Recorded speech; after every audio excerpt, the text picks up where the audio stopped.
afternoon. My name is Chrissy Thorne, and I am here to talk to you on the reasons why you should spay or neuter your pet. I don't know how many are animal lovers, and when I was younger, I had pets, and we all love cats and kittens and puppies because they're cute. But eventually, the reality is they do grow up, and whether they become too much for us to handle, or whatever our reasoning is, we get rid of them, thinking that they're going to go to a shelter. There's a lot of overpopulation. That is the number one reason why you should spay or neuter your pet.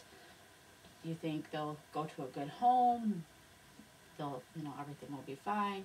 And that's not always the case. Yes, they are taken care of. Yes, they are fed, but they're in a little cage with 30, 50 other animals barking, or a bunch of cats in boxes, little cages, meowing because they want attention, or they're scared.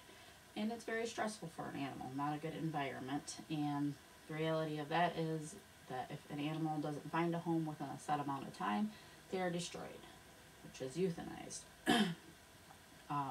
It costs taxpayers about $100 an animal to catch, feed, and eventually destroy an animal. So that's a lot of money, and that's a problem a lot of shelters have, is they don't have the funding or the room because of overpopulation. Another big factor in the overpopulation is people selling their or breeding for profit, thinking they can make a buck.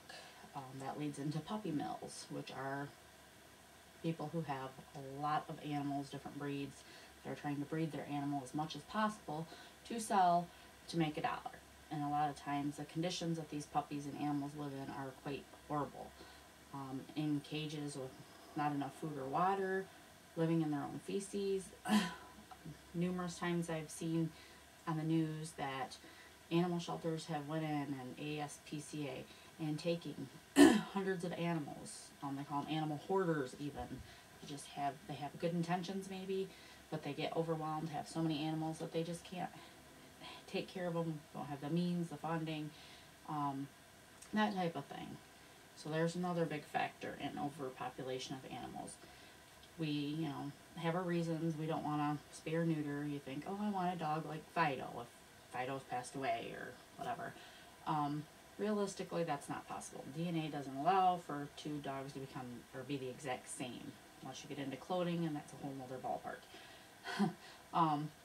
There's, the puppy or dog will have a litter that'll calm them down.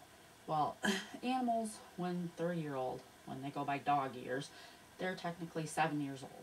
Could you imagine a 7-year-old having a child? They don't know what to do, and a lot of times this animal that's a year old that has came into its first heat cycle and has been bred does not know how to take care of the babies, the puppies, the kittens. And a lot of times people have to force them to feed their animal, to feed the babies, to take care of them, or they end up dying. You have to buy a milk replacer to help with the animals, to keep them alive. So there's a lot of, it's not just simple, oh, breed the dog and I'll make a few bucks. It doesn't work like that. And people need to realize this, that it costs money. If you're going to actually, take care of animals, you have to get them vet checked, have them at the vet, which costs a lot of money. So there's another factor.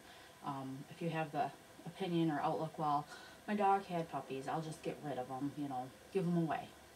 What's the big deal? It's a few puppies. Well, according to the Canine Journal, one cat can, in her offsprings, over a 7-year span, can contribute to 400,000 cats in the world.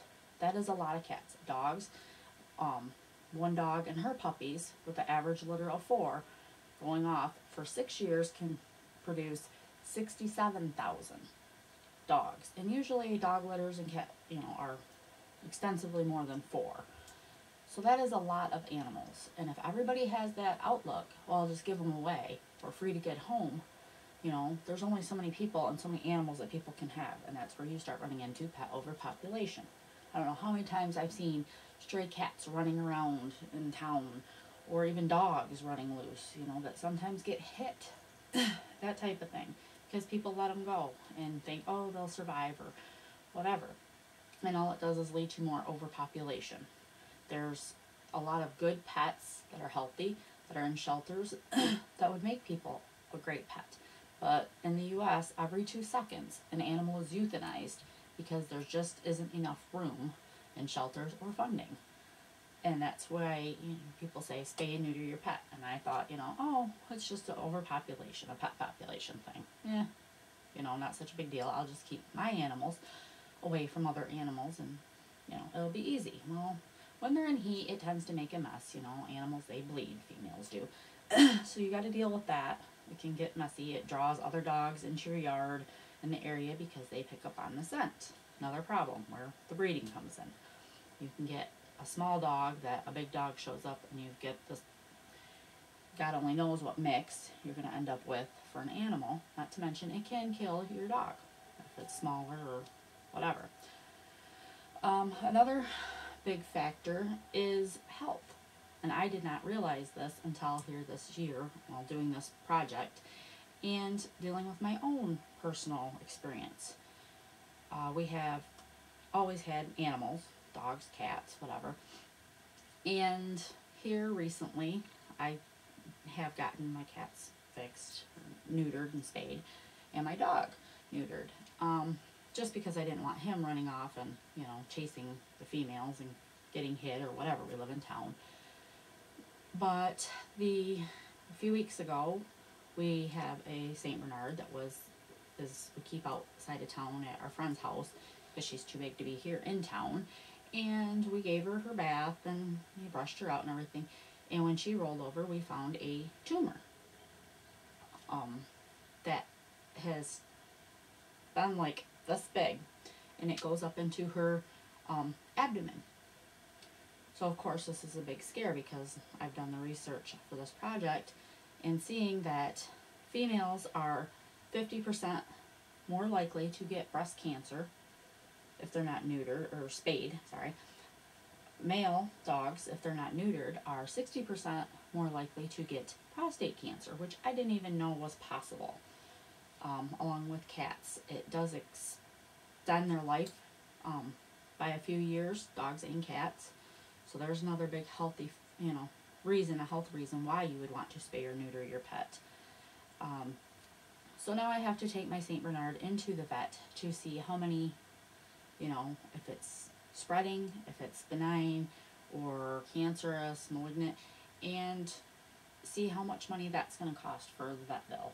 She's 6 years old, and the vet actually told me this is why we toot our horn, so to speak, about spaying in your pets, which I did not realize until this project and the research, but that is such a big factor. So, personal experience, could I go back and change it? And I would, yes, because now I feel awful because one of our family members, is going to be, could be sick, could be dying. We may have to put her down. So it's a pretty serious thing. The other thing that you would think about reasoning why, cost. Cost is a big thing. People say, well, I don't want to get my pet spayed or neutered because of the cost. When you look at it, now is how I'm looking at it. Okay, puppies, pregnancy, taking them to the vet properly cost a lot of money. Okay, having your animal sick with cancer because you didn't get them spayed or neutered is going to cost a lot of money. Even to put them down is $200. Just to put them down, to euthanize them because you don't want them to suffer. So for people, $200 may be just not a big deal. For other people, it's a big deal. It just depends. Owning a pet is very serious and it takes responsibility, and that means that you have to care for them and put their best interest first and be responsible. Know your information, which I'll admit now I did not know. Had I known, like I said, I would have changed it and got her spayed. We've never had puppies. That's not been an issue as far as that goes, but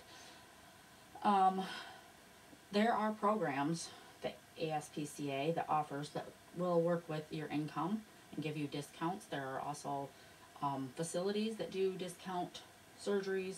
The average cost is about $40 to $120, depending on if it's cat or dog, and male or female.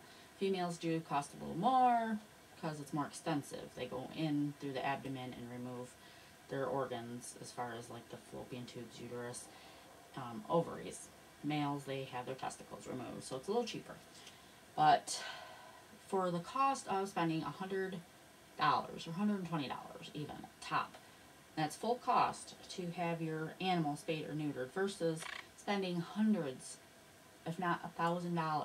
That price says, not looking at the dog, $800 to $1,200 possibly with the pathology report and the surgery and anything like that. That's quite an extensive a lot of money for a pet, but it's part of being a pet owner. And so these are the costs, realistically, that it makes sense.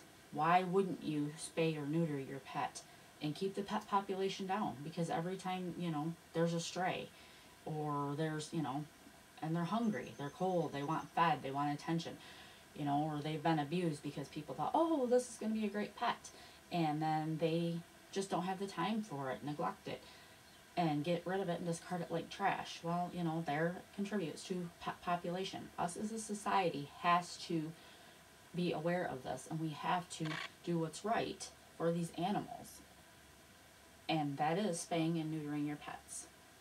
Not for just the cost reason, health reason, and the pet overpopulation that is such a big thing in this country. So please, I ask of you today to take the time and think and do what's right for your animal. Be a responsible pet owner and have your pets spayed or neutered, because it will extend their life. It will give them a healthier life. And the cost is just basic sense, Compare. $100, $1,200, $1,500, $2,000, thousands of dollars for proper pet care.